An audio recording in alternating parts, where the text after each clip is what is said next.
The concept for a fourth dimension coaster dates back to well before initial designs for such a thing came out. In 2002, roller coaster manufacturer Aerodynamics would debut X2 alongside Six Flags Magic Mountain, the world's first fourth dimension roller coaster. But lots have been happening behind the scenes to make this happen.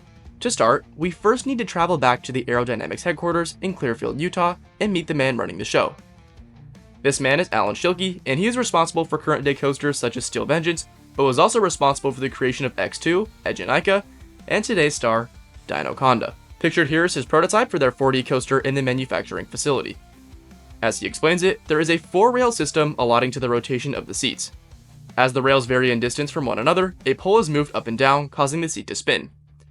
This prototype, referred to by Schilke as Mindbender, is the first ever recorded 4D roller coaster, though most sources won't note it as such since it never actually opened to the public. Using a winch, riders were to be pulled to a mere 15 feet before running through a small section of track. This concept seemed promising at the time, and designs for a legit true coaster were put in the makings. This process took about a year or so before plans were finalized and sent to the board of directory at Six Flags Magic Mountain. Shortly after this, Six Flags stated on December 19th, 2000 that as part of a $30 million expansion, they would be adding 3 roller coasters for the 2001 season: Deja Vu, Goliath Jr., and X2, then referred to as X. This would raise the total coaster count in the park to 15, surpassing Cedar Point as the world's coaster capital.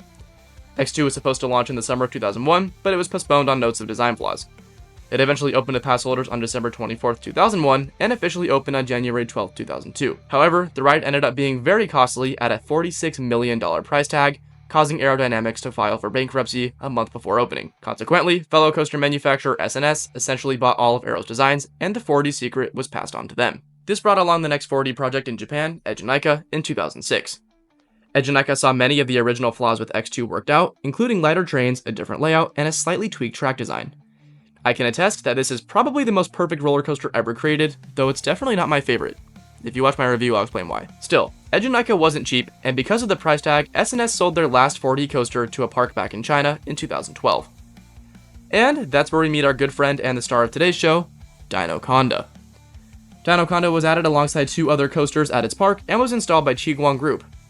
Funny enough, Dinoconda put that company out of business too, so these 4Ds are definitely not easy. Coaster company killers.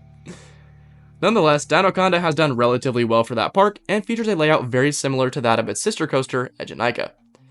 It starts with a 226-foot face-first drop into an inside Raven turn where riders perform a backflip maneuver.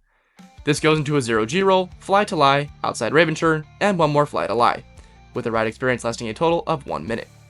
Pretty unique ride, but its location has made it pretty difficult for most enthusiasts to get to. From the few friends I do have who have ridden it, it's a pretty fantastic ride. I've heard it runs really smooth, and it's by far the most refined of the 4Ds. It's got some cool theming too. Regardless, if you're looking for more 4Ds in the future, you may have to wait until I open a theme park, because I can't see anybody else really wanting one of these. They are very expensive, and unless you're passionate about the model or you're government funded, there's just really better options for the average park goer. I definitely would have my eye on one of these whenever I do try to get a park open, so maybe there is some hope there. S&S does still list the model as in production, so as long as they're around, we should be able to get one. But, as always, that's a pretty big dream of mine, and that's just yet another small video in the grand scale of things for an awesome coaster that I do hope to ride soon. And if you liked it, please feel free to like and subscribe. Stay tuned for yet another video coming in a couple days as well. And yeah, thank you all so much for being here, and we'll see you in the next video. See ya.